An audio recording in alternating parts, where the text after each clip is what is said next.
Yo, what's happening, my people? It's your boy Chance Jollivet, aka Smooth, back with another video. So tonight, the Shaad, season 7, episode 11, Ready or Not. So it ended on a cliffhanger last week. Yo, if you don't tell me, if you know who killed Rob and you don't tell me, I'ma bury you in my backyard. So we got crazy Alicia. She on the Bakari. Who killed my son? And you've been taking my money you got in my program. I gave you a scholarship and all that. You've been knowing this whole time who killed my son. And you ain't told me who killed my son. He stays steadfast in his story. It was Zay. It was Zay. I wasn't there, but I know Nuck told me. Do you trust? I trust Nuck. He knows what it is, but scared of Nuck as well. And you don't really want to snitch, but is that snitching because he says Z? he did snitch. He snitched on the wrong person, but he snitched on somebody that's passed. But anyways, yeah, more to this story. Reg, he knows somebody set him up. He was supposed to rob the store. Other people did, and they got busted. Crazy thing is, later on in the episode, we see these same dudes that robbed this store. They let them walk. Like, even though it was the wrong person or wrong people that they thought it was going to be, they would just let them walk. Like, that's odd as hell. Like, they have a round table discussion later on whenever you trying to find a rat, and you like, they just let you out. Like, that would have been the first people I would have tried. I would have popped right there. But anyways, yeah. Bakari tells Lene that Nuck killed Rob. I was happy that Bakari got to go chill with Lene and stuff. At least she opening up communication again. I don't know. I guess just personal things in my life. It's good to see like a female like giving a little redemption or giving somebody a shot again, because everybody want another shot. But anyways, yeah. But he like, you can't tell nobody. Look, if I tell you this information, will Lene hold that on her chest, or will she tell somebody? We're gonna have to see. We're gonna have to see. Damian, that's the most lucky, unlucky nigga in the world. I can't stand Damian. He lose all his bets and stuff. Like, he get his ass kicked. He messed everything up that he met. But they gave him Karuchi. Like, of all people, they let him get Karuchi, dog. But yeah, so he gets caught, and this scene right here, I kind of want to fast forward because I watched it on social media. They was leaking this scene. He got caught in this the same kind of way back in the days when Keisha got caught with Emmett, and she hid under the bed, and Jada got her, and you want to eat breakfast, Keisha did the same thing. So that's why Keisha wasn't too mad about it, because she was like, damn, I just was talking to Jada about this and going through the same thing, like how the tables have turned, and I want to be a good person like Jada was to me. So she offers homegirl smokies and stuff. So that was a good throwback to that scene right there, man. So I can't stand Damian, but I like what Keisha did in that scene right there. Jada is preparing everybody for her demise. She got her little sister soul meetings and stuff, and she telling them like, I'm not gonna be here. They like, man, you ain't gonna have chemo. You're not gonna try any holistic medicines and stuff like that. And she like, look, it's a wrap. Like, I know what it is. I know my body. I know what they told me and stuff, man. Like, I just gotta accept it. So she has accepted that she about to go to the crossroads, go meet Uncle Charles. Anyway, Dom and Jamal, they in therapy and stuff. And basically, that's just for them to get some screen time, because they don't have no compelling storylines. And you know why they in therapy? Because they rushed getting married just to have sex. They didn't know each other. They didn't know each other at all. They got married right away, and they wondering why they having problems. They don't know each other. They don't. That ain't no foundation to set things up on, other than just to have a storyline for the show. That was the least likeliest couple, and then how they got to get, like, it's just everything about them is just But anyways, Reg is hunting rats. Like, that's what I was talking about there earlier. And he gets to his meeting, and he calls everybody. He like, man, who ratted on me and shit like that. And he trying to find out everybody. When I find, I'ma kill one of you niggas and stuff. Then he just want to do the stupidest crime in the world. Yo, homegirl, his boo. Yo, I'm gonna go rob this house. I need you to watch out for me. Like, that's his hustle and stuff. Like, he just the supreme robber or something. Man, go sell some drugs or something, man. Be a respectful criminal.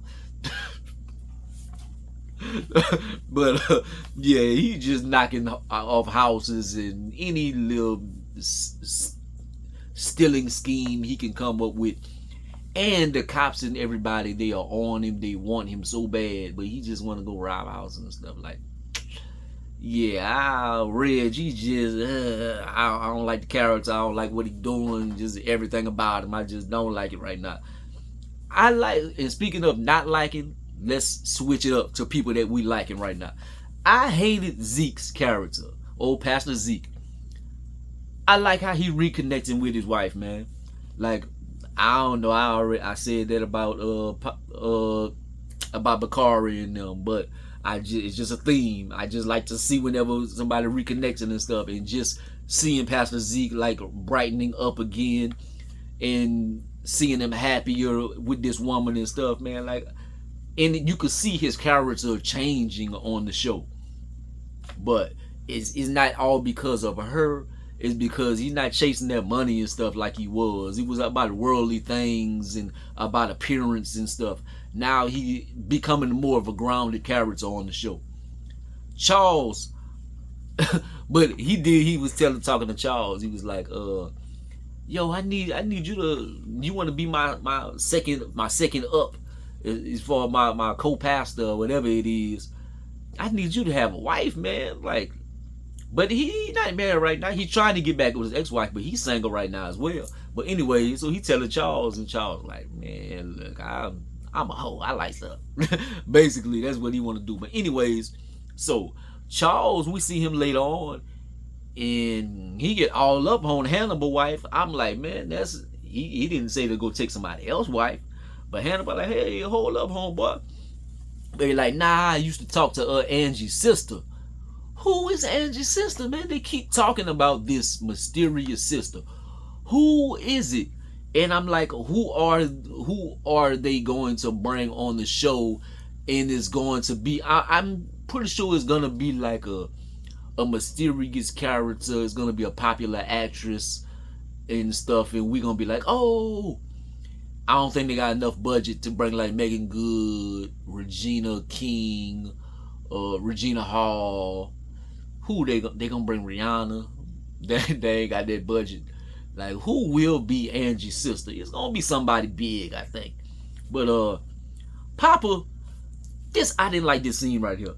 When Papa was talking to Zeke about like just his wife and the church and everything, and then he called him Dad. Oh, Dad. Oh, I'm sorry. I know he's looking for a father figure and stuff like that, but his father died not too long ago in this relationship that he having with Pastor Zeke. Like, it just seemed a little odd, like, for him to, and he was kind of dating his daughter and stuff, and just like, Dad, like, maybe marry his daughter, and then you could call him Dad or something, like. But just calling him Pops out the blue, with Dad out the blue, it was kind of weird. I didn't like that. But speaking of, I'm just fast forward a little bit. Whenever Pastor Zeke goes on Papa's pulpit, and whenever he starts talking about his wife and stuff, I really like that scene. But the messed up thing about it is, and women, I ain't gonna say women in general or something, but sometimes be like that, man. You think you done did the grandest thing in the world. You think you done did a romantic gesture, and a woman will shun you. It depends on if she just accepting of you or not. If she's not, you can do the most romantic thing in the world and it'll be like, nigga, why you did that? That's kind of how his wife reacted to him professing his love on Papa's pulpit. And she was kind of like, why did you do that to the public in front of everybody and stuff? But it just didn't work like he thought it was going to. Hopefully he can bounce back from that. But anyways, Detective Toussaint, she trying to work with Alicia and stuff, man, trying to get her to get some more information and get like closer. They trying to get closer to Reg in different ways or whatever. Toussaint is just obsessed with Reg at this point. We got our boys in the hood moment. So the professor is preaching to Papa and the crew, but Papa, Bakari, and Jake. So hitting them with that scene, that Furious, that what's his name? What's his name? Furious on there. But they doing that scene from Boys in the Hood, just repeating that. Then, like later on, a few scenes later, they do the Boys in the Hood thing again. They steal the whole Ricky scene. I'm like, man, they didn't kill Bakari, dog. But thankfully, it turned out to be a dream. But I'm like, yeah, they were doing a little too much. I know, homegirl Lena Waithe, she loves like throwback stuff like that. Even her production company is like Him and Graduate or whatever. So that's a different world or whatever.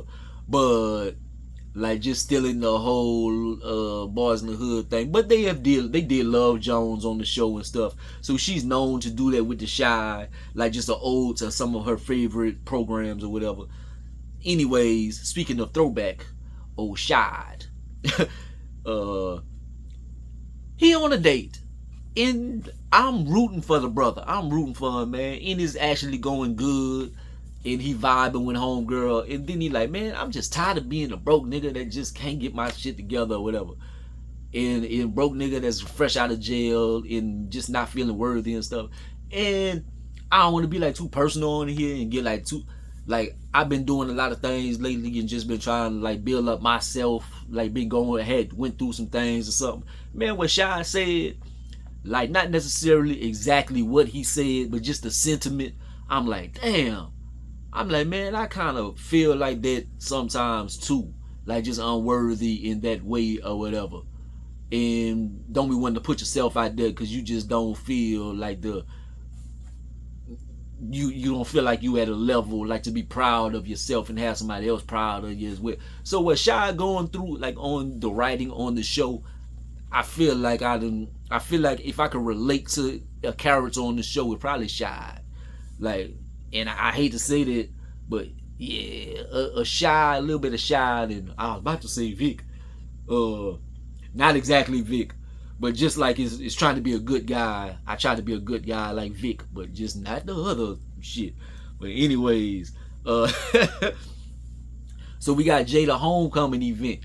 So they trying to have like a funeral while she alive and whatnot. So everybody is giving her roses while she's still here. That was a beautiful moment, dog.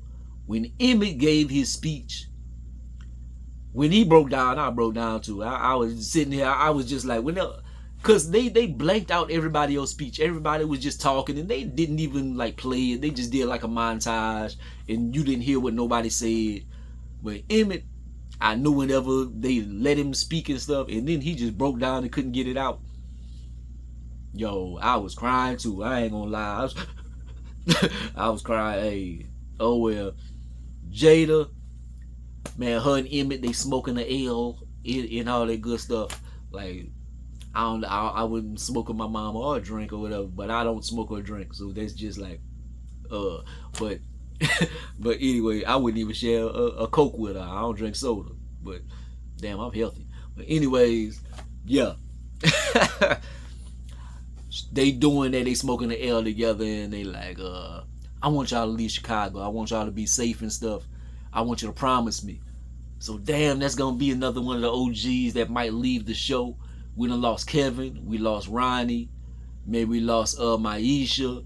We lost Gemma. We lost Brandon. Man, we lost so many characters and stuff, man. And damn, we gonna lose Emily, Keisha and them if they leave the city. Like, they can't do that. They can't do that, man. But anyways, so they go back to the crib. We might be seeing a little bit more Karrueche. Like, she gets along with Lil Ronnie good. So, man, she might be the new nanny. So, as far as Damian being a seed of the devil and all that, some good came out of it. At least Karrueche came into their lives, and she like OCD, so she likes to clean. They need help cleaning, and they need help with Ronnie, because Ronnie, what does he have? Like he like kind of autistic or whatever, so he needs a little bit more help and whatnot. And she seems like she good with him. Man, that's Karrueche. I'd be good too. Shit. But anyways, Tiff water breaks, and her and Vic is there for her. Will he get some brownie points for that? And I've been kind of rooting for Vic as far as, like, man, just with Tiff and all that. But then you think about it, and you see the slander online of how terrible a character that Tiff is. Like, how she doing to EJ. She don't even check up on EJ and stuff. And she just been a bad character. The way she treated Emmett and stuff. Like, she was an alright character with Rob because he put her in check. But I was rooting for Vic so much. I think it's just to get away from his old storyline. But should we root for Vic to be with Tiff? Because she's beautiful, but she ain't shit. Like, does Tiff actually deserve Vic? Because he seemed like he a good dude and stuff. And does she deserve a good dude? Like, Tiff is kind of a bitch. But I don't know how to feel about that. But I just kind of like thought about it. Like, should they be together? I don't know. Maybe she deserved nothing. But end of the episode, man, Reg, he gonna rob a crib, and his girlfriend, like, she's texting her mentor, and she's talking about she's scared or whatever. Why is she scared? And I guess that's gonna be the beginning of Reg's end or whatever, because she gonna be talking to Alicia, so Alicia will start getting some information out of her. But the craziest thing about that is, you think about it, I can see Reg finding out, like, or finding some texts and killing that girl. I can see that happening. But it was a pretty good episode, man. But I know this video has been long. But so let me wrap it up. Like, comment, subscribe. Gonna be the greatest of the most hated, man. Y'all leave y'all thoughts in the comment section, man. Thank y'all for tuning in weekly, man. I don't get like millions of views or thousands of views or whatever, man. But the people that tune in, like, I really appreciate y'all. Like, cause this right here, like, why I talk about the TV shows or something. It's kind of like sometimes when you watch a show and you kind of just like want to talk to somebody about it. Like, I just talk to y'all. I just talk to YouTube. I'm like, get it out there. But I like if somebody does comment and just have a little banter back and forth and everything. But anyways, peace.